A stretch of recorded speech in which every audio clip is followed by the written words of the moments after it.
بناوی خوای بەخشندەی میرەبان سڵاو و ڕەحمەتی خوای پەروەردگارتان لەبێ بیسەران و بینەرانی خۆشەویست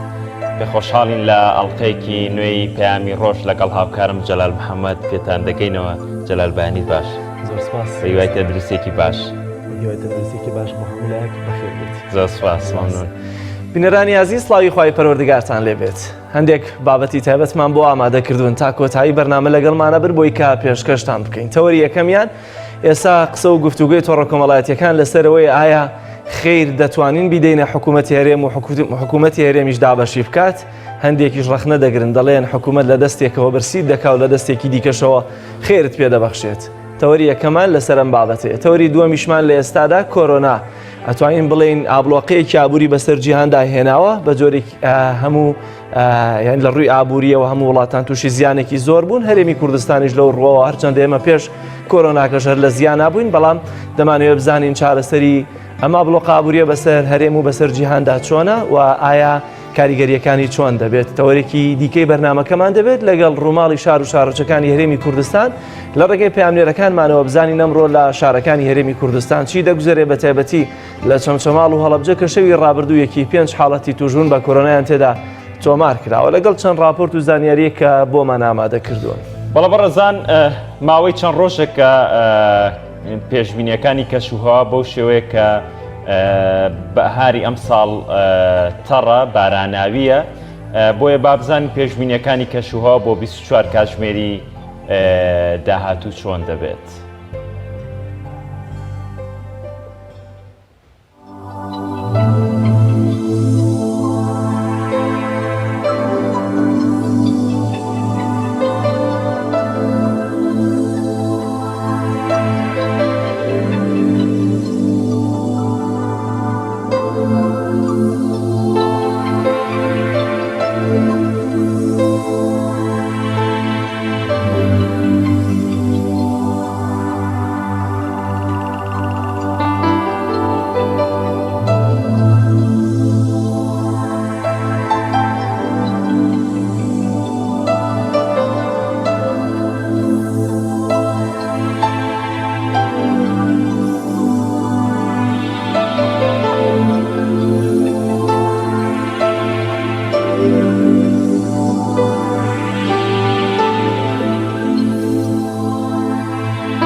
بینەرانی عەزیز، دەچینە لای نرخی دراوەکان. بابزانین تازەترین گۆڕانکاری بەسەر نرخی دراوەکاندا بەراورد بە دیناری عراقی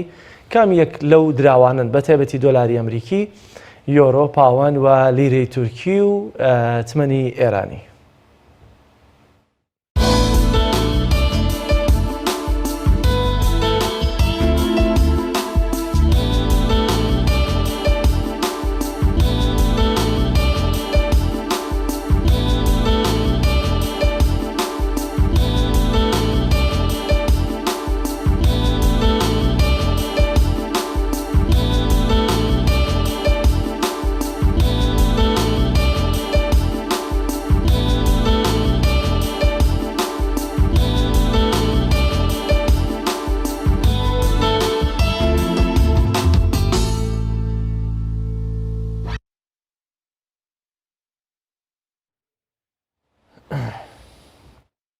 بەڵە بەڕێزان، یەکێکتر لە بڕگەکانمان بڕگەی یادەوەریە. بابزانین ئەم جارە هاوکارانمان چیان بۆ ئامادە کردوین. فەرموون.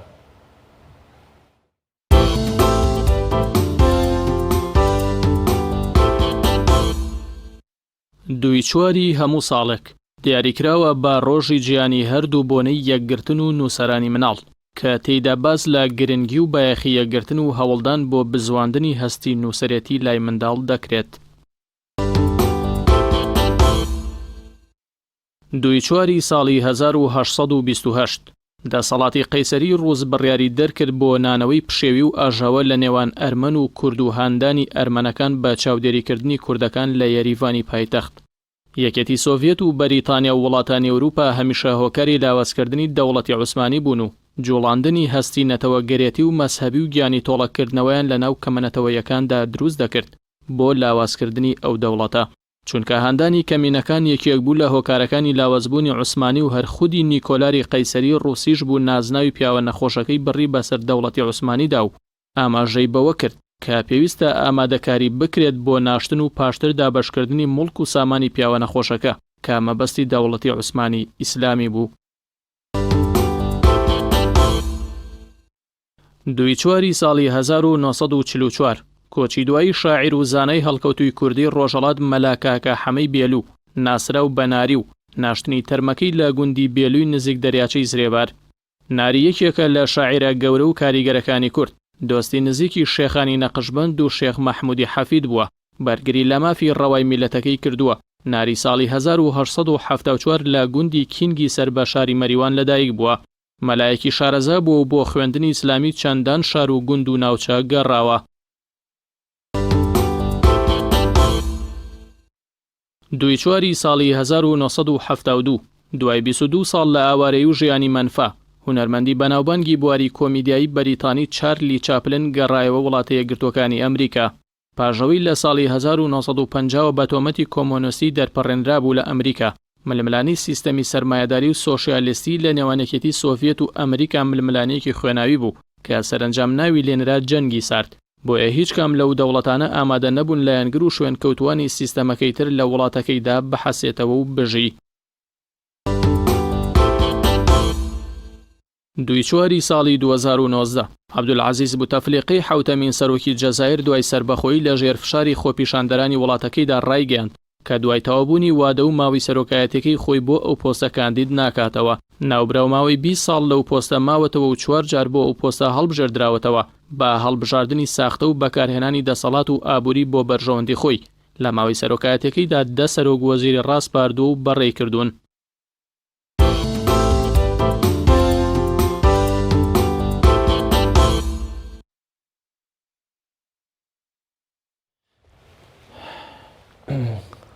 بەڵام بەڕێزان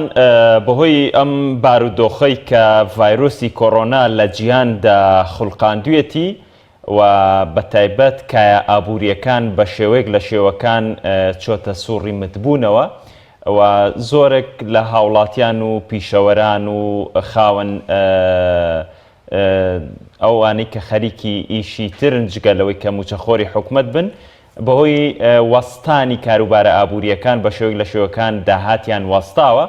بۆیە لە هەرێمی کوردستان دەنگۆی ئەوە دروست بوو هەر لە سەرەتای بڵاوبوونەوەی ڤایرۆسەکە کە داوا لە خاوەن مڵکەکان کرا کە پارەی کرێی مڵکانی خۆیان لە کرێچیەکان وەرنەگرن. لەو بارەوە راپۆرتێکمان ئامادەیە بابزانین لە راپۆرتەکەدا چی باسەکرێت. باشم زانی کە لە کری ئەمانی سێ خۆش بم و سێری داهاتوش پێم زانی داهاتوو چۆنە بێ. کۆرۆنا جگە لە ترسی مەرگ ترسی فەقیر و هەژاری بۆ خەڵکی ڕەشوڕوتی هەرێم هێناوە. کرێکار و کاسبکار وەختە لە تاو هەژاری و خەمی کرێمانگانی دوکان و کرێخان و بیر لە شکاندن یان کۆتایی هێنان بە قەدەغەی هاتوچۆ بکەنەوە. لێخۆشبوونی حکوومەتیش لە خاوەن مڵکەکان و لێخۆشبوونی ئەوانیش لە کرێچیەکانیان تەنها دەنگۆیەک و هێشتا نەبووەتە بڕیارێک بۆ ئەوەی کرێچیەکان ئایەک بە بەری ژیان بێتەوە. خەڵکانێکیش لە بەزەی و پەرۆشیان بۆ خەڵک لە مافی کرێکانیان خۆش دەبن و دڵی کرێچیەکانیان خۆش دەکەن. خەتەرێکی گەورەیە لەسەر هەموو لاوە ژیانی ئابووری خەڵک هەمووی وەساوە، خەڵک کار و کەسابەت وەساوە. بەڕاستی ئێمەش وەکووانەی کە هەرچەند مڵکەکە ئێمە مڵکێکی بچووکە بە پێویستم زانی منی شەریک بم یا ئێمە پشکێکمان بەرکەوێت لەو زەرەرێکی کە خەڵکی دوێتی. باشم زانی کە لە کری ئەمانی سێ خۆش بم و سێری داهاتوش پێم زانی داهاتوو چۆنە بێ بە شتێکی باشم زانی گونجاو زانی هیوادارم توانی بێتم شتێکی بچوو بکەم. ئەگەر وەزنەکە درێژە بکێشێ و بڕوا من هیچ کرێک لە کرێچەکان وەرناگرن تا حەدەی کە ئەگەڕێنەوە سەر کەسابەت و ژیانی ئاسایی خۆیان. کرێچەکانیش هەنگاوی مرۆڤ دۆسانی ئەو خاوەن مڵکانە بەرزە نرخێن و دەڵێن بەشێک لە مەینەتیەکانی سەرچەنیان سوک دەبێت و چاوەڕێ دەکەن لێخۆشبوونەکە ببێتە بڕیارێکی حکومی سەرجەم کرێچەکان بگرێتەوە. ئینشاءڵڵا چەند کەسێک ئەو دەوڵەمەندانەی کەوا مڵکیان هەیە و کەوا دەوڵەمەندن ئاوەڕێ بن لە فەقیر و هەژاری ئەمڕۆکە نەدارە.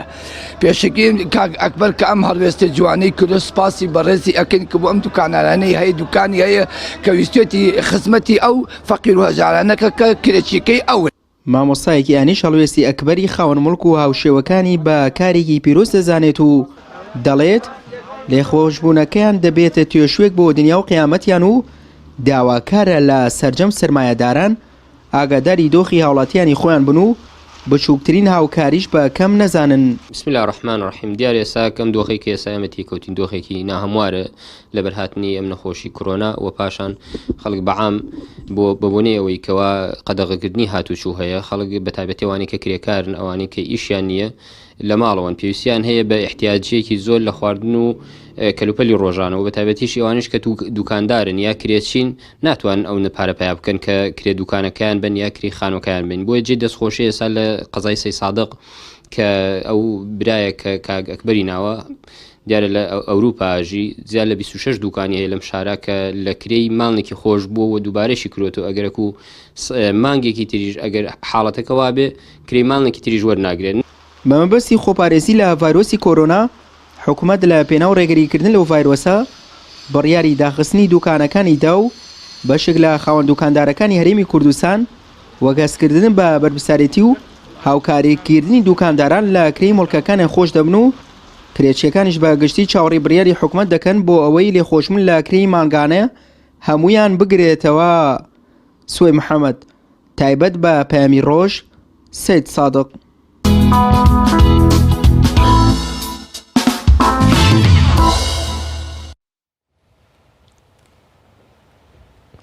ئەو دۆخەی کە ئێستا بەسەر خەڵکی داهاتووە دووجار قەیرانە بۆ خەڵکی هەرێمی کوردستان. لەلایەکەوە کە پێش کۆرۆناش خەڵکی خۆمان هەر لە قەیران و هەر لە بارودۆخێکی خراپ بوو کە لە 2014ەوە ئەم قەیرانەدارەیە دەستی پێکردووە لایەکی دیکەشەوە کە کۆرۆنا هاتە سەری ئەوەی کە بەدەستی خۆی ڕۆژانە بژێوی ژیانی خۆی پەیدا دەکرد ئێستا لە چوونە دەرەوەش مەمنوع کراوە بۆی نەبچێتە دەرەوە بۆیە زیاتر پێویستی بە دەست و بە هاوکاری و دەستی خێرخوازانە بۆی کە هاوکاریان بکرێن. لەلایەکەوە خاوەن مڵکەکان کە دەبێت لێخۆشبوونیان بۆ دەربکەن لایەکی دیکەشەوە خێرخوازانن دەبێت لەم دۆخە ئالۆزە قەیراناویەدا بەدەم خێڵکی هەژار و کەم دەرامەتەوە بن. خۆی جەلال لەم دۆخە حکوومەت خەڵک لە سایکۆلۆژیە لە ڕووی سایکۆلۆژیەوە هەمووی داتەپی بوو هەمووی لە ڕووی دەرونیەوە داڕوخاوە ئێستا منیش تووشی کۆرۆنا بم. لەم دۆخەیە حکوومەت باسی بێموچەیە کرد لە کاتێکدا دەبێت حکوومەت لە ڕووی دەرونیشەوە ینی هەرەوە نییە لە ڕووی سەحی جەسەدیەوە بازەوکە بەرگری لە کۆرۆنا بکەین ئەبێت لە ڕووی دەرونیشەوە خەڵکەکەی ئارام بکاتەوە. کەچی لەم دۆخەشە بێگومان حکوومەت پلانیەوەی دانا موچە کەم کاتەوە دەرماڵە نێڵێ خەڵگەوەنەی تر لە ڕووی دەرونیەوە ڕووخا بوو. ئێستا سەرنجومەنی وەزیران دەڵێ موچە کەم ناکانی نایبڕن لە موچە هیچ شێوازێک بەڵام ترسیەوە هەیە 45 ڕۆژدارێک موچە بداکەوەش دوجارێک تر دەکاتە 150 موچە. بێگومان لە هیندستان سەرۆکوەزیرانی هیندستان موچەی 3 مانگیدا بە خەڵک ئەو کاتە 21 ڕۆژ قەرەنتینی داناوە لە ماڵەوە. لە ئوسترالیا بڕەبوجەیەکی زۆر تەرخان کراوە بۆ ئەوانەی کە زیانمەند دەبن بەهۆی قەرەنتینەکردنە لە ماڵەوە و سەرۆکوەزیرانی ئوسترالیا دەڵێ ئەم بڕیارەی ئێمە لە هیچ وڵاتێکی هاوشێوەی ئەمەیان نەدراوە جگە لە قەرزی درێژخایەن لەم کاتانەیە کە دەدرێ بۆیە ئەوەی کە ئێستا لە هەرێمی کوردستانە باشە دەستی خێرخوازانە. راپۆرتێکمانەیە لەسەرەوەی کە لە سلێمانی یان لە هەرێمی کوردستان بەگشتی خێرخوازانێکی زۆر هەن کە ئەو فەراغ گەورەی کە حکوومەت دروستی کردووە بەسەر خەڵکی داهێناوەتەوە ئەوان سەرقاڵن بەوەی کە پڕی دەکەنەوە بەدەم خەڵکی فەقیر و هەژار و کەم دەرامەتەوە دەچن. پەیامێرمان دانیار نورەدین ڤیتیەکی بۆ ئامادەکردوین لە شاری سلێمانی با پێکەوە بینێرەوە ڤیتیە بین. فەرموو.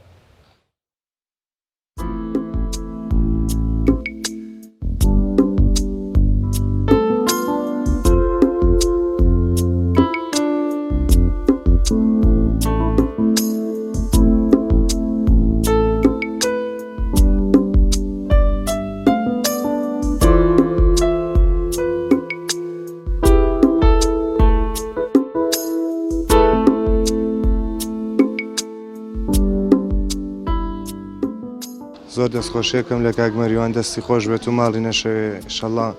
ئەم خەڵکەش وەڵی فەقیرنی تر ئەم چەند ڕۆژەکە بەهۆی کۆڕۆناوانێ ناتوانن هیچ ئیشە بکەن بازاڕشتە داخراوە ئیش داخراوە وای تیا لەم شوێنەیە لەم هوتێلەیە پارەی نان خواردنی شەوی نییە هیچ شتێک ناتوانێت بکات یعنی زۆری دەستخۆشی لەکەم بەڕاستی هەڵوەستێکی مرۆڤ دۆستانێ و وڵای ئێمە سپاسیانەکەین و داوای لەخوای گەورەکەین ڕستیان باو و سەرکەوتویان کە ئینشاءڵڵا و نمونەیان زیاکە ئەمانە چکە ئەمڕۆ ڕۆژی یارمەتیدانە ڕۆژی ئەوەیە کەوا ئەم خەڵکە ئەوەی کە هەیەی لە خۆی بەرەو خواردن ئەوەی لە خۆی وەسەتیش مام ناوەندەکانی لە خۆیان بەرەو خواردن یارمەتی خەڵک بەر هەر کەس بە پێی توانای خۆی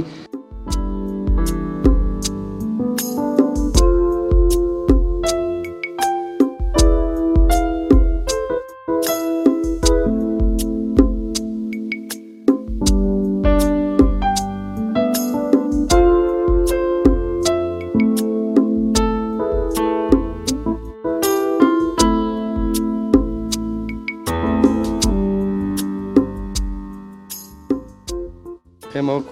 کۆمەڵی خۆبەخش شەستان بە تەوزیەکردنی کۆمەڵی پاکێج کاگمەریوانی حاجی جەمال کردوێتی بەخێر تقریبی 4500 پاکێجە پاکێجەکان بریتە لە شەکر لە ڕۆن لە زەیت لە برنج پێداویستی ڕۆژانە بەڵێ سەرتا سپاس بۆ کەناڵی پەیام دیارە ئەمە نزیکەی 10 ڕۆژە دەستمان کردو بە کارێکی خێرخوازی کە لەلایەن سەرمایه‌داری خێرخواز بەڕێز مەریوانی حاجی جەمالەوە لە سەرەتا هەستا بە دابینکردنی بڕی 3500 پاکێج لە خۆراک بۆ ماڵە فەقیر و هەژار و کەم دەرامەتەکان دواتر دوێنێ کە بەڕێزیان بڕیارانە دووبارە 1250 پاکێجی تر دابین کرێتەوە ئەمڕۆژ هەر لە درێژەی کارە خێرخوازەکانی بەڕێزیاندا وتێ لە شعبیەکانی ناو شاری سلێمانیمان بەسەکرد بە تەبەتیانی کە لە ناو بازاڕان و ئەم پاکێجە زیاتر تەرکیزەکەی لەسەر ئەو ماڵانەی کە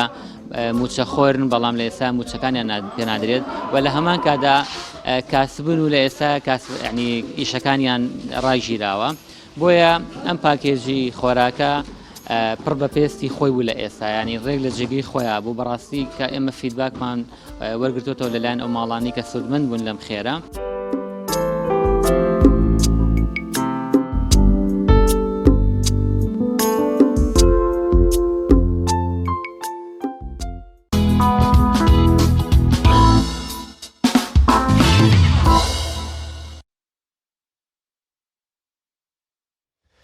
لە ئێستادا کە هەرێمی کوردستان بە دۆخێکی ئابووری سەختە تێدەپەڕێت بە تایبەتی بۆ توێژێکی زۆرینەی کۆمەلگاکە لە کار و کەسابەت بوون و لە ماڵەوەن و پێویستیان بە هاوکاری و دەستباری خێرخوازان هەیە بەڵام لەم کاتەدا کە لەلایەکەوە ترسی بڕینی موچە یاخۆ دواکەوتنی پێدانی موچە لەلایەن حکوومەتی هەرێمی کوردستانەوە دەکرێت حکوومەت بە جۆرە لە جۆرەکانی فلاسبوونی خۆی ڕاگەیاندووە لە هەمان کاتە دەڵێ خیر بدەنە حکوومەت بۆی کە بەسەر بە عادلانە بەسەر خەڵکدا دابەشی بکات لە ڕابردوودا موچەکەی کە بەدەست دەگەیشت و لە بەغدا لە بەغداوە پارە دەهات بە عادلی دابەش ناکرا ئێستا ئەگەر چاوەڕێ بکەین خێرێک خۆمان بیدەینە حکوومەت تا چەند دەبێت بە عادلانە دابەشی بکات لەسەر ئەم پرسایە دەکرێت ئێمە خیر بدەینە حکوومەت و حکوومەت دابەشی بکات میوانداری زۆر بەڕێز مامۆستا شاخەوان سیا مەنسووریمان کردو مامۆستا زۆر سپاس بۆ مامۆستا بەخێر بێن مامۆستا بە لەو پرسیارە دەست بکەن ببوورە جەلال لە ڕووی شەریعەتی ئیسلامەوە تا چەند ئەو کەسەی کە پارەدارە و خواپێداوە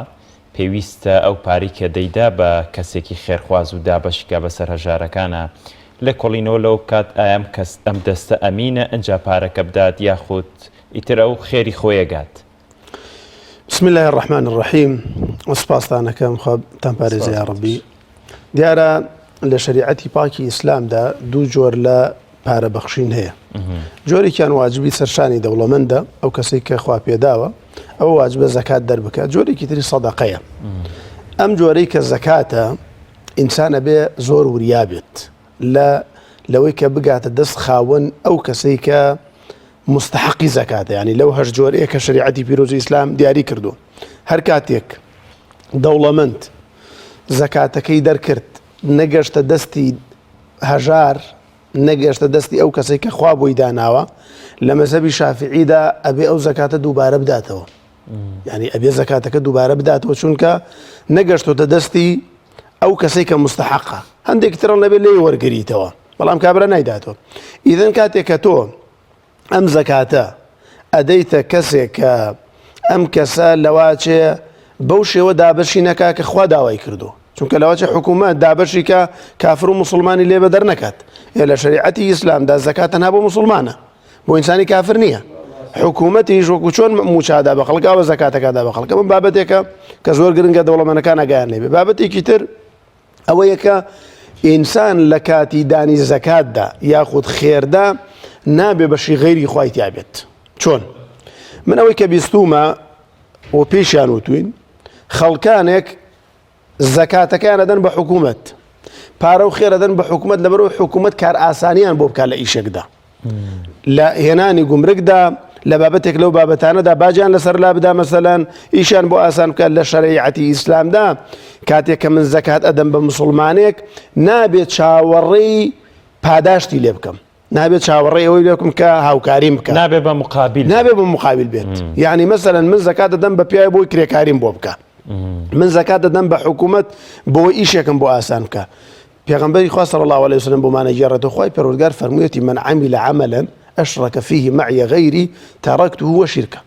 يعني هر کەسێک کردەوەی بکە غەیری منی تێدا بکە بە شەریک بۆ غەیری منی بێ ئەوە من کردەوەکەی لێ وەرناگرم. ئەمە بابەتێکە زۆر گرنگە بێ دەوڵەمەندەکان ئاگایان لێ بێ. پاشان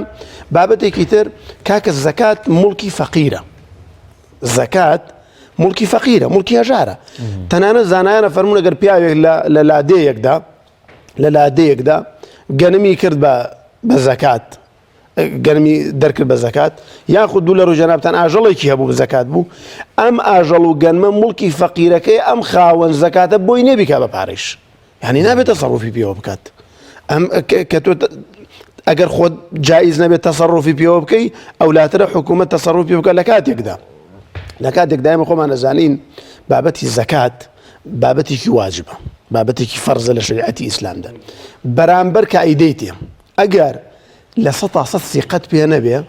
شریعەتی پیرۆزی ئیسلام فەرمێ نابێ نەک پارەی زەکات و سەدەقەی تەسلیم بکەیت، نابێ پارەی خۆشی تەسلیم بکەیت. یعنی لە شریعەتی پیرۆزیان بابەتێکمانەیە بەڕێزان، بابەتی حیجرە. ئەم حیجرە زانایان کە پێناسەیان کردووە ئەفەرمون منع ئینسان من تەسەڕوفه فی مالیه، مرۆڤێک ماڵێکی هەیە تۆ نایەڵی تەسەڕوف بە ماڵەوە بکات، یعنی ماڵی خۆیەتی نەک ماڵی غەیری خۆی. دوو جۆرن ئەم کەسانە، جۆرێکیان هەتیون، جۆرێکیان سەفیه و نەزانن. یعنی قورئانی پیرۆز زۆر بەڕوونیە فەرمێ وەلا تەئتوا السوفهاء ئەموالەکم، ئەو کەسەی کە نەزانە، یعنی نەزانە لە دابەشکردنە، نەزانە لە سەرفکردنە، نەزانە لەوەی کە مڵکی خەڵکە خوا و نازانێت کە حرامە و یان ئەرزانێ حرام و گوێشی پێ نادە، ئەمە سەفیه، ئەمە نەزانە. و هەتیو ئەمە تەبەن ماڵی خۆیان بۆ زانینتان تا ئێستا ماڵی خەڵک نییە، یعنی ماڵی خۆیەتی بەڵام نەزانم نازانێت سەرفیکە حیجرە خەیتە سەری. هەتیویش کاتێک کە منداڵە بێ باوک لە شریعەتی ئیسلامدا ماڵەکەی نادەیتە دەست خۆی، چونکە منداڵە تا گەورا بێ. پێغەمبەر خوای تەعالی لە کۆتایی ئاەتەکەدا فەرمێ حتى إذا بلغوا النكاح فإن آنستم منهم رشدا فادفعوا إليهم أموالهم. يعني ئێوە هەتیوەکان تاقیکەنەوە، یان گەشت نەکاتی نیکاح تاقییان کەنەوە، ئەو کاتە ئەگەر زانیتان بە کەڵک دێ ئەتوانێت تەسەڕوف بە ماڵەکەی خۆی بکە ئەو کاتە بیاندەن ئێمە ماڵی خۆی. ئەی ئەگەر ماڵی غەیری خۆی تەسلیم کەیتوەمە، یعنی ئێمە بۆ ماڵی خۆی حیجرە خرێتە سەری، بۆ ماڵی غەیری خۆی ئەڵەچی. ئێمە حیجر کاتێکای خێنە سەر هەتی و یان خێنە سەر کەسێک کە سەفیه و نەزانە، جاری وایە ئەم نەزانە بەهۆی قەرزەوە حیجرە خێنە سەری، چونکە قەرزان لە شریعەتی ئیسلامدا سێ جۆرە، یعنی ئەو کەسێک کە قەرزارە سێ جۆرە. جۆرێکیان ئەو پارەی کە هەیەتی زیاترە لەو قەرزەی کە لایەتی، ئەمە جۆرێکیانە، پارە و سەرۆت و سامانەکەی کە هەیەتی لە ماڵەوە زیاترە. ئەمەیان ئەگەر بەوەفا بوو بەرامبەر بە دانەوەی قەرزەکەی، کامڕ حکوومەت قەرزاری ئەم خەڵکەیە، من پارەم لایەتی جەنابشتان پارەتان لایەتی، هەموو ئەم کوردە پارەی لایەتی وە نییە، ئەمە قەرزارە. بە کورتی ئەمەی کە پارەکەی زیاترە لە قەرزەکەی ئەگەر بە وەفا بوو بەرامبەر دانەوەکەی بەڵام ئێستا بەدەستێەوە نییە فەنەظیرەتون ئیلا مەیسەرە قورئانە فەرمێ چاوەڕێیکەن بەڵام ئەگەر ئەم کەسە بە وەفا نەبوو بەرامبەر بە دانەوەی قەرزەکە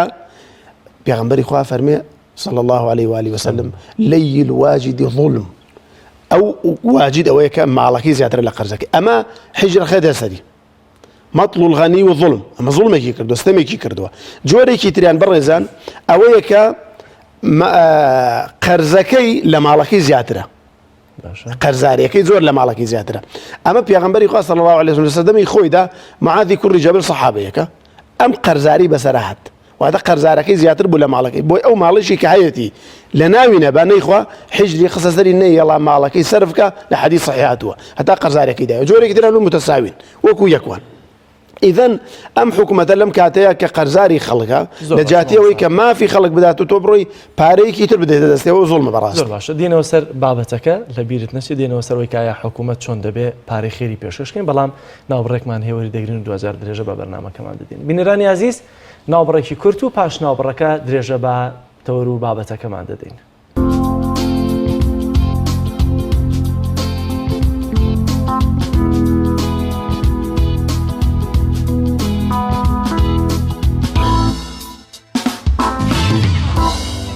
ئایا دروستە پارەی خیر بدەینە حکوومەت و حکوومەت دابەشی بکات؟ ئەمە تەوەر و ناونیشانی یەکەممان بوو کە قسە و گفتوگۆی لەسەر دەکەین دەچمەوە لای میوانەکەم بە ڕێز مامۆستا شاخەوان سیا مەنسووری مامۆستاگیان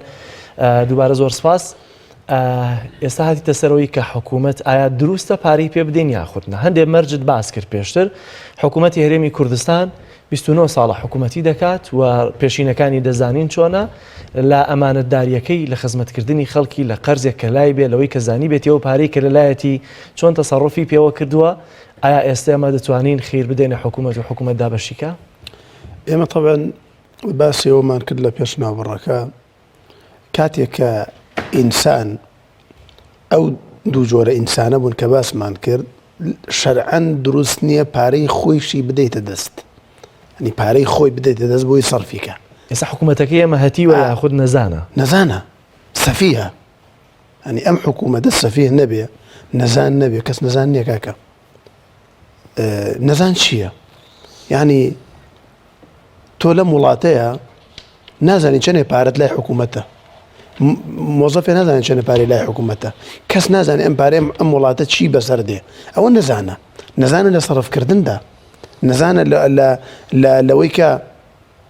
ئەم وڵاتی بەم شێوازە برتۆ بەرحاڵ نەچین سەر لایەنی سیاسی بچین سەر لایەنە دینیەکەی بابەتەکە من پێم وایە وەکو پێش ناوبڕەکە ئاماژەم پێکرد لە شەریعەتی ئیسلامدا ئەو کەسەی کە پارە ئەدا بە خێر پارە وەکو زەکات دەرەکە کە زیاتر خەڵک زەکات دەرەکە ئەبێ لەخوا بترسێ دەربارەی ئەو پارەی کە ئایا ئەگاتە کوێ ئەگاتە دەستی کێ ئەگاتە دەستی فەقیر یان ئەگاتە دەستی دەوڵەمەند و کەسانێکە بە ئارەزووی خۆیان دابەشیەکەن تەمەن خەڵکانێک کە پارەیان داوەتە حکوومەت زۆر جار بە ئارەزووی خۆی دابەشی کردووە ینی ماڵی پیاگردۆ مەسەلەن کابرا دەوڵەمەند بۆ فەقیر بۆ داوێتی هەمووی کە ئەمە نابێ بەڕاستی بە تایبەتی زەکات بگات دەستی فەقیر کاتێککە خێرکەرێک هەندێک پارەی لە دەستەوە دەیەوێت بیبەخشێت هەندێک بنەوەیانی پیرۆزی ئیسلامی شەیە لەوەی کە لە خزم و کەسوکارەکەت لە دراوسەکەت لە گەڕەکەی خۆت لە شارەکەت ئەم جار زیاتر بڕۆ دوور بکەرەوە منێک کە بۆن منە لە سلێمانیم دەکرێت بیدەمە حکوومەت ڕەنگە لە هەولێر دابەشکە لە کاتێکا لە تەنیشتی خۆمە دەیان فەقیر هەیە و دەشیان ناسم طبعا ئەوە گرنگە ئێمە قاعدەمانێ الأقربون أولى بالمعروف ئەوەی کە نزیکە لە خۆمەوە ئەولاترە من چاکەی لەگەڵا بکەم دراوسەکەی خۆم چاکەی لەگەڵا بکەم بەڕێزان هەر کەسێک لەم ڕۆژەدا کۆمەڵە فەقیرە ناسێت دەروبەری خۆی هەر کەسێک لە ئێمە دەوڵەمەندێکە مەسەلەن پیاوێکی بەڕێز لە لادەیەکە فەقیرە ناسێ لە دەوروبەری خۆی خزمی بێ ئەگەر کەسوکاری بێ ئەگەر دراوسی بێ بۆیە وا باشترە ئەم دراوسیەی خۆی تێرکا باشترە لەوەی بیداتە دەستی حکوومەت نەزانێت لەکوێ سەرفیکە ئەمە خاڵێکی زۆر گرنگە چونکە مادام من بۆ خۆم فەقیر و هەژارە ناسم چی پێویستەکە من بینێرم بۆ شارێکی تر بینێرم بۆ حکوومەت بیکاتە موچە حکوومەت مەسەلەن بە شێوازێک دابەشێکە کە نەزانی چۆن دابەشەکە بەڵام دراوسێکە منەر بە فەقیری بمێنێتەوە ناکرێت دراوسێکە منەر بە فەقیری بمێنێتەوە پاشان ئێمە ئەزانین لە شریعەتی ئیسلامدا پێغەمبەری خوا صلی الله عليه وآله وسلم فەرمێ لا يلدغ المؤمن من جحر مرتين ئینسانی بڕوادار نابێت لە کونێکەوە دوو جار بگازرێت. ئێمە گازراوین کە پارەی خۆمان لای حکوومەتە نایداتەوە، هەر کەسێک لە ئێمە پارەی خۆمان لای حکوومەتە. ئەم هەموو داهاتە لەم وڵاتەدا کە باوەڕ کە ژمارەی وا ئەڵێنە لەم کەناڵی بەڕێستانەوە، خەڵکی وا دێتە سەر ئەم کەناڵی بەڕێستان، یعنی ژمارەی وا ئەڵێن دەربارەی پارە حکوومەت ئەم هەموو پارەی لایە و نایداتەوە، ئەم ڕۆژانە چەندێت داهات دێتە دەستێەوە. ئەو ژمارانە من بەس لە سڵاوات بیستومە 100,000 سڵاوە دیار پێغەمبەر و ملیۆنێ سڵاوات بەس لە سڵاوات بیستومە. ئەو ژمارانە ئەوەندە زۆرە. یعنی تۆ بێ ئەم حکوومەتە لەو ڕێگایەوە ئێمەی گەستووە ئەو پارەی کە حەقی خۆمانە نەمانداتەوە، بین پارەکەی خۆشمانی بینێ کاکە لا يلدغ المؤمن من جحر مرتين. نابێ ئینسانی مسلمان دوو جار لە کونێکەوە بگازرێ. ئەمجا تۆ ئەم پارە دەیتە حکوومەت، ئەم زەکاتە زەکاتی ئەم ساڵە. باشە کێ ئەڵێ ئەم ساڵ دابەش ئەکرێت؟ ئەمە یەک وایانە ئەم ساڵ دابەش یەکات. دوو کێ ئەڵێ ئەم حکوومەتە بالفعل ئەیداتە ئەو کەسانەی کە مستحقی زەکاتن. چکۆک ئاماژەت پێکرد ئەگەر مستحق ڕابیداتەوە مستحق نەبن لە ڕووی شەرعیەوە، لە ڕووی شەرعیەوە سێ قسەی لەسەرە. قسەیەکی کە مەذهەبی شافعیە ئەبێ زەکاتەکە دووبارە بدات و قسێکەڵەن وەڵام مادام دەری کردو تازە ئەوە نیە، قسێکەڵەن نا ئەبێ بڕوا لێ وەرگێتەوە. زانایان باسییان کردو، ینی لەو کەسەی وەرگرت بڵێ کاکە تۆ مستحقی زەکات نەبوویتە ئێستا ئەبێ ئینکە. بۆیە بەڕاستی مەسئلەی ئەمانەت ئەو کەسەی کە زەکاتی ئەدەیتێ ئەبێ ئەمین بی لێ کە ئەم زەکاتە گەێنێتە شوێنی خۆی. ئەمڕۆ حکوومەتیش بەخۆی ئەڵێ ئێمە ئەمین نیمان. ئەنی حکوومەت ئەگەر گوێتان لێ بوو بێ بەڕێزێک میلیۆن لێ بووە ئەڵێ ئێمە بۆوان ئەڵێن دز ئەوان بە ئێماڵێن دز هەر دوشمان دەدزین. ئەمە خۆیان بەخۆیان ئەڵێن کە ئەمین نیم. شاخەوان ببوورە ینی حکوومەت هۆکارەکەوەی کە ئەمین نیە و ینی ئێوە گومانتان لە ڕووی شریعەتی ئیسلامیشەوە، ینی هۆکارەکەوەی کە ئەم حکوومەتە دەستێکی ئەمین نییە بۆی بیگەێنێت بەوە یاخو هەر لە ئەسڵا نابێت زەکات و سەدەقە بدرێ بە لانی حکوومەت. ینی ئێمە لە مێژووی ئیسلامە هەمانە، مەسەلەن خەڵکی ئاوا نەبووە خۆی زەکات دەرکاوانە بەیتولمال هەبووە، ینی لە ڕێگەی دەوڵەتی ئیسلامیەوە زەکات درا و ئەوانە، ینی بۆی ینی لەم دوو شتە تێ بکەین.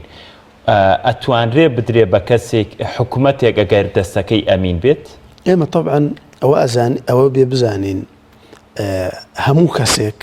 ئەتوانێت کەسێک بک بە وەکیل بۆ تەوزیعکردنەکەی بۆ تەوزیعی زەکاتەکەی خۆی. وەلەوە ئەگەر حکوومەتیش بێ بەڵام وەکیل دروستە، وەکیل بابەتی وەکیل دروستە. لە مێژووی ئیسلامدا بەیتولمالی مسلمانان هەبووە. خەڵکی کاتێک کە پارەی زەکات و سەدەقەیان بووە داویانە بە بەیتولمال زۆر جار نەچوون نەبیدەن، زۆر جار مەرجنی هەموو جارێ وا بوو بێت. بەیتولمال چونکە ئەمین بوونە بە ئەمانەتەوە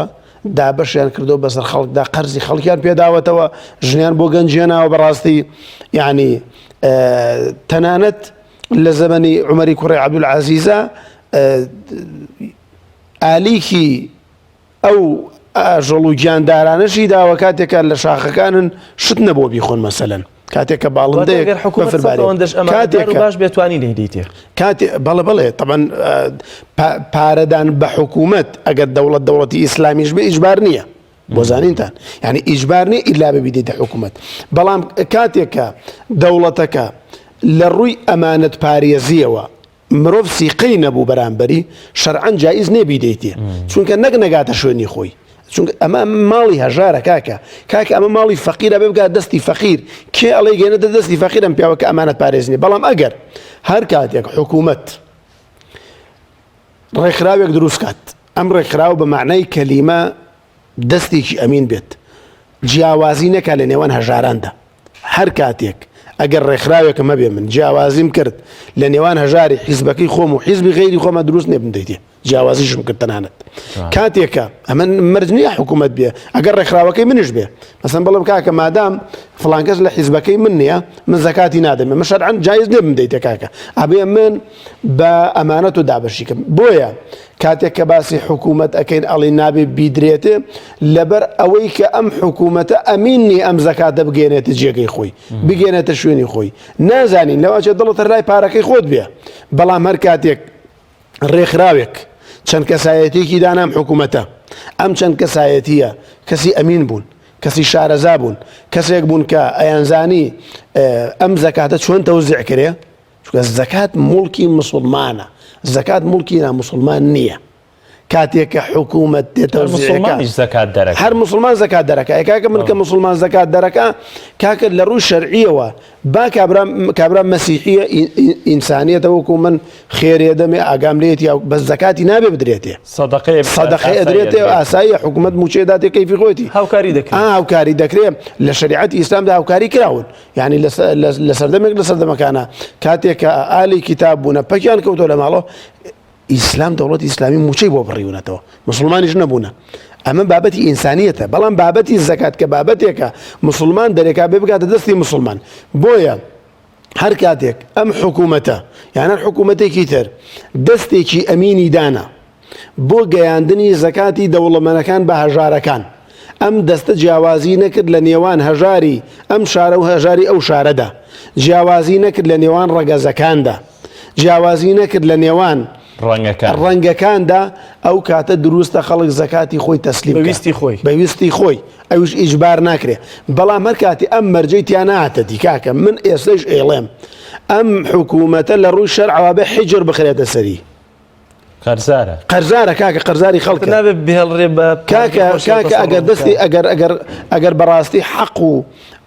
ڕەوا هەبێ ئەبێ حیجر بخرێتە سەری کاکە خەڵکی سەفیە خەڵکێک کە نەزانێ مڵک و ماڵی ئەم وڵاتە چی لێکە کاکە مڵکی پارەی خۆشی نابێ بخرێتە چونکە نازانێت چی لێکە بە قومار سەرفێکە کاکە بۆیە بەڕاستی کەسێک ئاوا بێ کەسێک پارە و سەرۆت و سامانی خۆی هەمووی تیا بردووە هەمووی تیا بردووە بە قومار و بۆوانە تیا بردووە نازانێت چی لێ کردووە شەرعەن نەبێت تۆ بڕۆی بڵێ وڵا کاکە پارەی زەکاتی خەڵکش بدە بە دەستی تۆ و پارەی خۆی بە کەڵک نهاتووە سەرفی کردووە بۆ ماڵ مناڵەکەی نێزانێت چۆن سەرفیکە داوێتێ شتێکە شوێنی دیاری زۆر باشە مامۆستا لە ئێستاە دەیان کەسایەتی متمانە پێکرا و ڕێکخراوی جوانی وەکو بەخشین خێرخوازی هەن کەواتە تەوسیەت چییە بۆ خەڵکی خواپێداوەکان لەوەی کە لە نێوان حکوومەت و کەسایەتی و ڕێکخراوە متمانە پێکراوەکاندا ئەو خێر و سەدەقەیە بدەنە دەستی چێ بەتابەت لەم دۆ خاڵۆزەیە لەم دۆخە خراپەی داراییە کە خەڵک لە ماڵەوەی و ڕەنگە نانیش نەبێ بیخوات من پێم وایە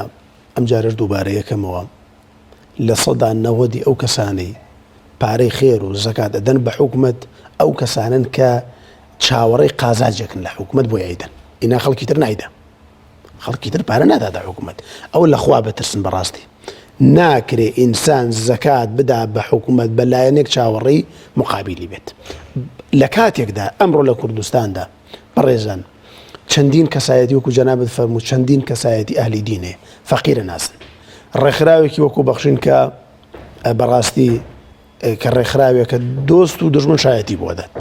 ینی دژمنەکان لە پێش دۆستەکان و شایەتی بۆ دەن ئەم ڕێکخراوە ناوی هەتیوانی لایە ناوی هەژارانی لایە لە سەرتاسەری کوردستاندا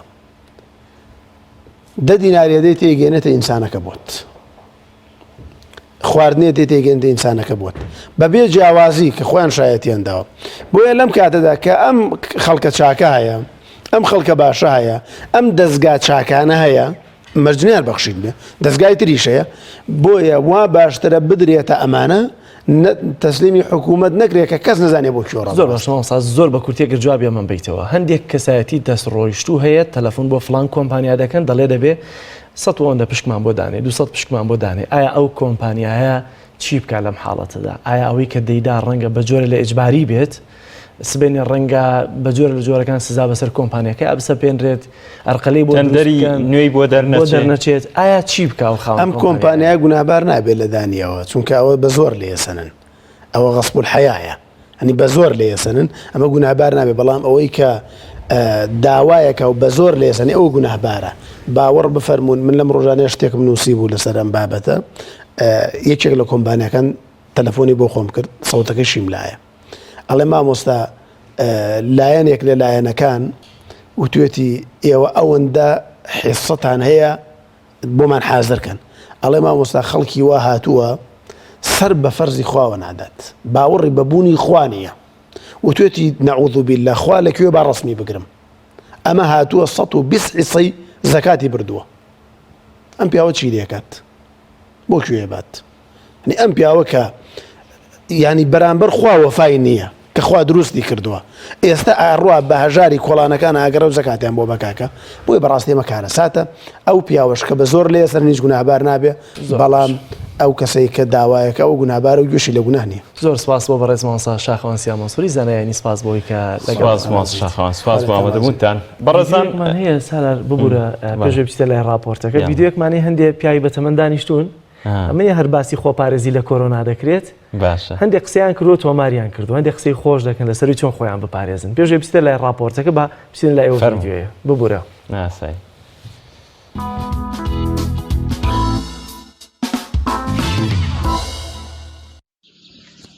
ئەرێ سایل ئەتۆ ئەو شۆ ئاگەر لە بارانی ئەو شۆ هەبوو ئاگام لێ لە پاشی دەوادە نووسم پرە باران سعات دەی سێت و هەتا 11 و 12 من بەخەبەر بووم باران بە لێزمە دەهاتە خوارێ ئەوجا شەیە وەختەکە من هاتمە دەرێ کردیە سامارە سێرە سینجیان هایش بەسەر ئاردی هەریۆشی پڕ بە لەپی بوو ئەز مام سعد و قەیدان گو لۆ هاتا کردێ لۆ خۆتان شاری تۆ لێ بدێ کەلچەوەی پرسمانەیەکی لەبە کۆرۆنای دەبێ دیکە ئاگای دەبێت مراعاتێوی دیکە بکات ئەوە چێوەی گۆ کاکەوە ڕێنمایە و هاتە لە ڕێنمایەکان دەرێ ئاگاتان لێک لە قسەکردنێ لە دانیشتنێ پەنای لێ بکە نەکاتڕی کیلۆ بێت توش دەبن ها ئەوە ڕێنمایە و هەموو عالمە دەبێ هەموو عالمەوە ها بکەن کاتان لێ دەکەنەکە قسەتان لەگەیە کردۆشی مە بکەن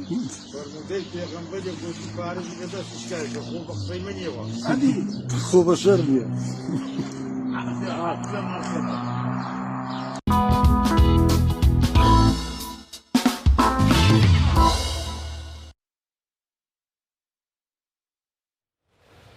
بەڵە بەڕێزان تەوەرێکی ترمان بەهۆی ڤایرۆسی کۆڕۆناوە بێگومان لە جیاندا جوڵەی ئابووری بە شوێک لە شێوەکان پاکی کەوتووە چۆتە سووڕی مدبوونەوە یەکێک لەو سیستمە ئابووریانەی کە بەداخەوە لە ئێستادا ئەتوانین بڵێن لە سەر گۆی زەوی زۆر بە کەمی ئیشی پێدەکرێت ئەویش ئابووری ئیسلامیە کە لە زۆرێک لە وڵاتان شارەزانی بواری ئابووری بازەوە دەکەن ئەگەرم سیستمە ئابووریە لە هەر وڵاتێ جێبەجێ بکرێت خۆشبەختی لەگەڵ خۆیان ئەهێنێت بەڵام بەداخەوە چۆن لە وڵاتانی ئیسلامی چ لە وڵاتانی غەیرە ئیسلامی سیستمی سەرمایەداری پەیڕەوکراوە کە ئێستا دۆخەکە بینین سیستمی سەرمایەداری چی بەسەر مرۆڤایەتی هێناوە لەم تەوەرەدا دەمانەوێت باز لە ئابووری ئیسلامی بکەین با بزانین ئابووری ئیسلامی هەنگاوەکانی ئابووری ئیسلامی چین لە دۆخە مەترسیدارەکاندا بەتایبەت لەم کاتەیە پلانی چییە ئابووری ئیسلامی چۆن نەتوانێت لە کاتی دۆخی تەنگاوە لە دۆخە مەترسیدارەکانە هاوڵاتیان ڕزگار بکە سیستمەکەی چۆن پەیڕەو بکرێت لەگەڵ زۆر بەڕێز مامۆستا خەلیل ئەحمەد مامۆستای زانکۆ و شارەزای بواری ئیسلامی گفتوگۆ دەکەین مامۆستا سپاس بۆ ئامادەبوونتان سپاسانەکەم سپاس بۆ دەرفەتی کەڕەسانوتانە و سپاس بۆ بینەرانی کەناڵی پەیامیش زۆر سپاس مامۆستا ئەمەوێت بپرسم ئابووری ئیسلامی بە پێناسەیەکی بکەین با بزانین ئابووری ئیسلامی چییە خۆی ئابووری تەبعەن سیستەمی ئابووری لە عالەمدا سێ سیستەمی سەرەکی هەیە لە ئابووریە ئەوەی کە زیاتر سائید بێت و کاری پێ بکرێت لە زانکۆکانە و لە هەموو عالەما سێ سیستەمان هەیە سیستەمی سەرمایەداری لەگەڵ سیستەمی سۆشالیستی ئیشتراکی لەگەڵ سیستەمی ئیسلامیدا واتە ئابووری هەر یەکە لەم سیستەمانە مەزهبێکی تایبەتی خۆی هەیە واتە جیهانبینی و نەزەری تایبەت و لێکدانەوەی تایبەتی خۆی هەیە بۆ جموجوڵە ئابووریەکان بۆ سێکتەری ئابووری بەڵام ئابووری ئیسلامی تاوان هەریەکە لەم ئابوووریانە جیاوازی دید و بۆچوونیان هەیە ئابووری ئیسلامیش بە هەمان شێوە بەڵام ئابووری ئیسلامی جیاوازی لەگەڵ ئابوووریەکانی کەدا ئەوەیەکەوە ئابوووریەکی ڕەبانیە واتە لە دید و بۆچوون و زادەی بەشەر نییە بەڵکو دید و بۆچوونی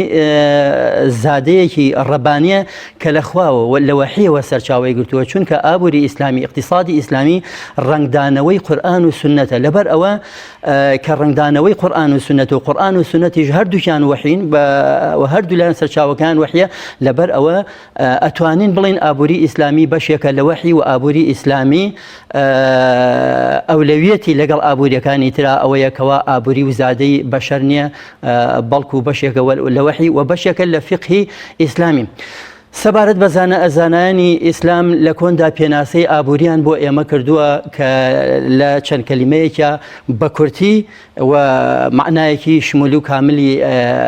هەیە دەفەرمون هو التوسط والاعتدال في الإنفاق بين الإسراف والتقتير واتە ئابووری ئیسلامی بریتە لە نێوەندگیری کردن لە نەفەقە و سەرفکردندا لە نێوانی ئیسراف و تەقتیردا واتە لە نێوانی زیادەڕەوی لە مەسرفە لەگەڵ چروکیدا طبعا لە ئیسلامدا هەروەکو چۆن زیادەڕەوی شتێکی منبوز و بێزراوە لە هەمان کاتیشا ئیسلام دەستمانەگرێت کە زۆر چروکیش نەبی وجعلناكم أمة وسطا ئێوەمان بە ئومەتێکی لە هەموو بارودۆخێکە لە هەموو شتێکە ئیسلام وەسەڵەتی پێ چاکە هەر پێشینانی ئێمە تویانە نەئاوە بەڵێ ئەوە هەر ئاەتی قورئانی لەسەر دەفەرمێ ولا تجعل يدك مغلولة إلى عنقك ولا تبسطها كل البسط ئەمەندە ئەوەندە چروک مە بەکەوا دەست بقونچێنی بیاڵێنی لەگەردن و ئەوەندەش سەخاوت مە بەکەوا دەست بکەیتەوە بەڵکو لەو نێوەندەدا ئەوەیە وجعلناكم أمة وسطا ماوەستا ئەوەی کە ئێستا هاتووەتە پێش لە هەرێمی کوردستانی خۆمانەوە بیگرە کە ئێستا هاتوونەتەوە سەر ساجی عەلی ولا جیهانی شا کە ئێستا سەردەمی کۆرۆنا خەریکە زیان ئابوووریەکان بە جیهان بەگشتی دەگەیەنێت بەڵێ من حەزەکەم پێشێکی بڵێم ئەوە بڵێم ئایا بوونی نەخۆشی کۆرۆنا و پەتای کۆرۆنا زەرەرێکی ئابووری بە جیهان ئەگەیەنێت یان ناپێشێکی زاهیران زۆر بەڵێ زەرەرێکی ئابووری دەگەیەنێت بە تایبەتی زەرەری ئابوونی بە وڵاتانە دەگەیەنێت کە وڵاتەکانی ڕۆژهەڵاتی ناوەڕاست و ئەو وڵاتانەی کەوا لە کاتی فەرعیدا حسابیان بۆ تەنگانەی خۆیان نەکرد وەکو لە ئیسلامدا عولەمایان دەفەرمون ئەڵێ لە کاتی خۆشیدا بیرە لە ناخۆشی بێ لە کاتی دەوڵەمەندیدا بیرە لە فەقیری بێ لە کاتی لە ساغیدا ئاگاد لە نەخۆشیەکەت بێ لە کاتی گەنجیدا ئاگاد لە پیری بێ ئەمانە ئەبێ پێشوەخت ئامادە بجا ئەو وڵاتانەی کەوا زلهێزن و سیستەمی ئابووریان بەهێزە و عەقڵیەتێکی ئابووریان هەیە ساڵانە کە ئەو داهاتی کە دێتە پەرلەمان بەشێکی دائەنێن بۆ ئەوەی بۆ ئەو کارە ساتانەی کە لا ئیرادین و بەدەستی بەشەر نین و کارە ساتە سروشتەکان دێنە پێشەوە لە وەکارەساتی سروشی وەکو معلومی جەنابتانە هەموو ساڵی ڕوونادا لەبەرەوە ئەم پارەیە لەم خەزێنەدا کەڵەکە دەبێت بۆ کاتێک بۆ سەردەمێکی ئاوا لەم کاتانەدا ئەوان دەست نابن بۆ ئەوەی کە نەقوتی خەڵک ببرنیان مەعاشکەونیان فەوزا دروست ببێ بەڵکو ئەوان خەزێنەیەکی تایبەتیان هەیە لەم خەزێنەیە دەری ئێهێنن بربەستی ئەو کارەسات و ئەو بەڵا سروشتیەی پێەکەن بۆ نمونە ئێستا دەست ئەبن بۆ ئەو خەزێنەیە پڕە لە پارەیەکی کەڵەکەبووی ساڵانی ڕابردوو کە کۆیان کردوێتەوە ئێستا دەفعی نەخۆشی کۆرۆنای پێ ئەەکەن و هەروەها ئەو مەشروعانەی کەوایانی ئەو پرۆژە بچووک و مامناوەندانی کەوا زەرەر ئەکەن ئەو خەڵکانەی کە ئێستا هان لە ماڵەوە بە ئەمری حکومە چوونەتە ماڵەوە بە هەمان شێوە دەفعی حاجە ئەوانیشی پێ ئەکایانێ ئەوانیش تەعویز ئەکاتەوە نایەڵێکەوە ئەو خەڵکە فەقیر و هەژار بکەوێ بەڵام لەم وڵاتانی ئێمەدا لەبەر ئەوەی کە ئەم وڵاتانە عەقڵیەتێکی ئیداری و ئابووری بەهێزیانە سەرمایەداری بوونە ئیسلامی بوونە بابەتەکەی خۆی لە حەقیقەتە ئەم وڵاتانی ئێمە ناتوانین بیسەپێنی بەسەریا بڵێ نە ئیشتراکیە نە سەرمایەداریە نە مەسەن ئابووری ئیسلامیشە ئابووریەکی تێکەڵاوە لێرە یانە ناتوانین ناوزەدەی بکەیت وەکو تاکی فرد ئەوەی کە ئیلتیزامی بەدینەوە هەبێ ئیلتیزام بە ئابووری ئیسلامیەوە ئەکا ئەوەی کە ئیلتیزامی بەدینەوە نیە قەناعەتی بە ئابووری مەسەن سەرمایەداری هەیە قەناعەتی بە ئابووری ئیشتراکی هێڵێ ئەوە چاکتر و خزمەتی مرۆڤایەتی زیاتر ئەکا بەڵام وەکو وتمان ئابووری ئیسلامی ئابوورێکی ڕەبانەیە و تا خوای گەورە لە قورئانی پیرۆزا دەفەرمێت إن المبذرين كانوا إخوان الشياطين وكان الشيطان لربه كفورا الله أواني كوا مسرفا أواني هاولوا هاوكاري شيطان كان وكان الشيطان لربه كفورا والشيطانيش كفران بجربو خواي قورا جاء لبر ئابووری ئیسلامی ئایا لەم بارودۆخەدا ئەبێت چی بکرێت بۆ پێشی کە بچینە سەرەوە بابەتە بە لە هەرێمی کوردستان نەچینە دەرەوە باسمان لە سیستەم ئابووریەکە لە هەرێمی کوردستان بەڵێ وتت سیستەمێکی تێکەڵاوە بەڵام ئەم سیستەمە تێکەڵاوە ئەگەر تێکەڵاو بێت ئێستا زیانەکەی تەنها بۆ هاوڵاتیانە خۆ بە بەرپرسانی وڵاتەکەمان نییە چونکە لە سیستەمە سەرمایەداریەکەی ئەوروپا و ئەمریکادا سێر دەکەی خەزیێنەکە بۆ خەڵکی پڕە بەڵێ ڕەنگە جیاوازی لە نێوان مەسوولەکان و هاوڵاتیەکە نەکرێت بەڵام لای ئێمە جیاوازیەکە لە نێوان مەسوول و هاوڵاتیەکە زۆر جیاوازە ئەمەی کە بۆ هاوڵاتی کراوە گەر تێکەڵە ئەمە ئەنجامەکەیتی ئەوەی کە بۆ بەرپرسان و هێشتا پڕن چه جۆرە سیستەمێک پێڕەو کراوە ئەوان بۆ خۆیان ئێستا بە حساب لە وڵاتی ئەمەدا گوایە ئەڵێن سیستەمی سەرمایەداری پەیڕەو ئەکرێت بەڵام ئایا سیستەمی سەرمایەداری پەیڕەو کراوە وەکو واقعی خۆی خۆ ئەگەر سیستەمی سەرمایەداریش لە وڵاتە پەیڕەو بکرێت ئەوە ئەبێ ئێمە لە ئەزمموی ئەوروپا سوود وەربگرین بزانین ئەوروپا چۆن تەعامل لەگەڵ سیستەمی سەرمایەداریاکە ئێمەش بە هەمان شێوە لەگەڵ سیستەمی سەرمایەداریە تەعامل بکەین ئەو کاتە ئەبێ هەموو ساڵێ بجێ بێتە پەرلەمان لە پەرلەماندا حساب بۆ کارەساتە سروشتیەکان بکرێ بۆ کاتێکی ئەوە دەفعی ئەم کاتە تەنگانانی پێ بکەین بەڵام لە وڵاتی ئێمەدا ئەمە ناکرێت لەبەرەوە زەرەرەکەی لەسەر هاوڵاتیانە لەبەرەوە حکوومەت ئێستا لەم بارودۆخەدا ناتوانێت دامی خەڵک بکە ئەبێ خێرخوازان بیکەن ئایا خێرخوازەکان ئەتوانن ئەگەر ئەم نەخۆشیە درێژە بکێشێت ئەمە لە مانگێک و دوان و سێ مانگە لەوانەیە چارەسەرێکی فەوری تاری لەلایەن خێرخوازانەوە دەفعی حاجەی خەڵک بکرێ برسێتی خەڵک هەرچۆنێ بێت تۆزێدا بشارێ بەڵام ئەگەر ئەم پەتایە درێژە بکێشێ بۆ 6 مانگ بۆ 7 مانگ بۆ ساڵێ بۆ زیاتر خۆ کەس نازانێ عاقیبەتی ئەم پەتایە چی بەسەرتێ ئایا لەم بارودۆخەدا حکوومەت دەتوانێت یارمەتی خەڵک بدا حکوومەت ناتوان لەبەرەوەی خۆمان حکوومەت دەناسین حکوومەتی ئێمە ئەوان ئەڵێن ئێمە فەقیرین هیچ شتێکمان نییە و نەوتیش هاتوۆتەوە خوارەوە لەبەر ئەوە چارەسەری فەقیری خەڵکیان پێ ناکرێت لەبەرەوە خەڵکە ڕەشوڕوتەکە لە وڵاتی ئێمەدا زەرەر دەکات بەڵام لە ئەوروپا زەرەر ناکات لەبەرەوەی کەەوە حکوومەت یارمەتی ئەدا ئابووری ئیسلامی لەم دۆخانەدا ینی چارەسەری پێ ئەگەر بۆ نەسیستمی ئابووری لە هەرێمی کوردستان ئابووری ئیسلامی بووە بەم دۆخە و بۆم ڕۆژا گەشتین ئابووری ئیسلامی بەڵێ چارەسەری پێ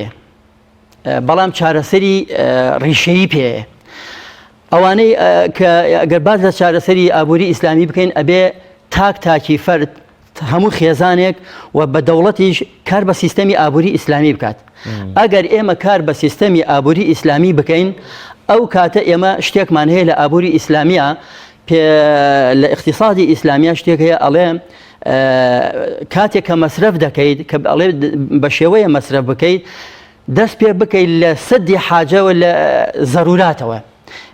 ضروراتمان هەیە حاجیاتمان هەیە تەحسینات و کەمالیاتمان هەیە ئەبێ مەسرف لە پێشە بۆ ئەو شتانە بکەیتکەوا زۆر زەرورن ئەگەر هات و مەسرفی بۆنەکەی حیاتی بەشەر ئەکەوێتە تەهلوکە دووڕیانی مان و نەمانەوە کە پێی دەوترێت ضرورات بۆ نمونە خواردن و خواردنەوە و پۆشاک و مەسکەن بۆی ئینسان زەرورن ئینسان بەبێ ئەم شتانە ناتوانێ بژی ئەبێ ئینسان لە ڕوانگەی ئابووری ئیسلامیەوە بە شێوەیەکی ڕەشیدی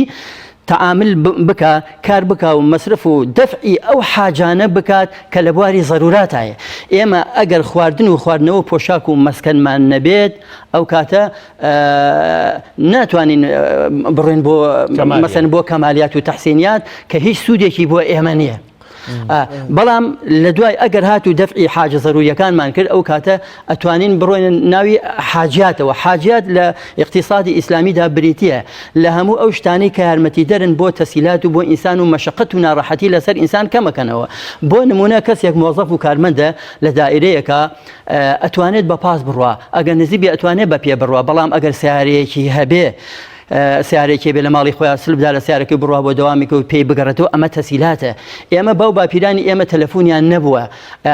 بەبێ تەلەفۆنی ژیاون بەڵام وەکوی ئێمە خۆشگوزەران نەبوون لەوەی کە هەر کاتێ تەلەفۆنەکەت هەڵگری هەواڵی هەموو کەس و کارت ئەپرسی هەندێ لە کارەکانی ڕۆژەمانی پێ دەفعەکەین ئەمانە حاجیاتن حاجیات لە دوای ضرورات ئەولەویەتی بۆ مەصرفکردن هەیە لەم بارودۆخەدا من پێم وایە کەمالیات ئەبێتە زیادە مەصرف کە خوای گەورە ئەفەرمێ إن المبذرين كانوا إخوان الشياطين كلوا واشربوا ولا تسرفوا إنه لا يحب المسرفين ئەبێتە ئیسراف چونکە ئەم بارودۆخە بارودۆخێکی تایبەتە بێنە سەرەوەی کە ئێستا چارەسەر بۆ دۆخی ئێستەی حکوومەت هێرێمی کوردستان یا ئابوووریەکە هێرێمی کوردستان چیە ئەگەر زۆر بە کورتی دەرفەتمان نەماوە من پێم وایە نەک هەر هەرێمی کوردستان هەموو وڵاتانی عالم ئەگەر هاتوو ئەم بارودۆخە بە کورتی تێپەڕێ ئینشاڵڵا بە کورتی تێ ئەپەڕێ ئەمە کەرەنتینەکردن بۆ ماوەی 2 مانگ و 3 مانگیش خەڵک ئەتوانێت بم بارودۆخە بژی بەڵام ئەمە ڕێی خۆمە من پێم وایە بە هەرێمی کوردستان و بە وڵاتانی ڕۆژهڵاتی ناوەڕاست و بە وڵاتە پێشکەوتەکانیشە بە هەر هەمویان و ئەگەر ئەم بارودۆخە زیاد لە 6 مانگ و 7 مانگ و ئەمانە ناتوانن بەم شێوە بەم نەمەتەی ئێستا کار بکەن لەگەڵ نەخۆشی کۆرۆنادا چونکە مەترسیەکی لە کۆرۆنا گەورەتر لە ئارادا دێتە پێشەوە کە بریتە لە هەرسی ئابووری کە ئەو کاتە هەموو وڵاتانی عالم ئەبێ ڕوبەڕووی دووشتی زۆر خەتەر ببنەوە کە یەکێکیان ڕێگەریکردنە لە پەتای کۆرۆنا لەلایەکەوە و لەلایەکی تریشەوە هەرزێنانی ئابووری لە هەموو عالمدا کە فەقیری و هەژاری و لەوانەیە خەتەرەکەی لە خەتەری ئەو گەورەتر بێ ئەو کاتە ئەبێ بە شێوەیەکی هاوڕێک و تەوازی هەموو حکوومەتەکان یان هەموو دەسەڵاتەکان لە عالمدا ڕوبەڕووی هەردووشان ببنەوە ئەم ڕوبەڕووبوونەوەیش بە دوو شێوە بە دوو خاڵ دەبێت یەکێکیان بە ڕوبەڕووبوونەوەی نەخۆشی کۆرۆنا کە خۆی لە خۆیە هەتاو نەخۆشی کۆرۆنا کەمتر کەیتەوە و هەتاوەکو